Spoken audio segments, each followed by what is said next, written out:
যেমনটা বললাম যে প্যান্ডেল তো করা হয়নি, তো সেই জন্য আমি ঠিক করলাম যে জানলার এই দিকটায় ঠাকুরটা রাখা হবে, ওখানে একটু কাপড় দিয়ে ভালো করে একটু ডেকোরেশন করে দিই। সেই জন্য একটু মালাও গেঁথে নিচ্ছি, তোমরা দেখতে পাবে পরে যে কেমন করে সাজিয়েছিলাম। তো অনেক অনেক সময় আমি বলি যে হচ্ছে এই সমাজ যদি একটা বোনও থাকতো কত ভালো হতো, অনেক কাজে হেল্প হতো। বাট এই যে আজকে এই দিনটা আমি বিশেষ করে বুঝতে পারছি, কারণ একটা ছেলের কত দরকার, মানে যে কাজগুলো আমার বাবার করা দরকার সেগুলো আমার ভাই এখন করছে।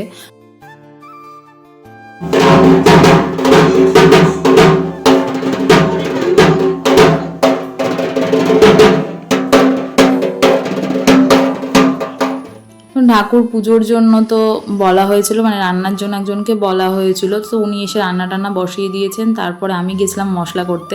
তো আমাদের বাড়িতে তো নিরামিষ শিলপাটা বা মিক্সি কিছুই নেই, তো আমাদের পাশের বাড়ি একজন আছে, ওর বাড়িতে গিয়ে সব মিক্সি টিক্সি করে নিয়ে এসে দিয়ে তারপরে আমি রেডি হয়েছি। অনেক লেট হয়ে গেছিলো।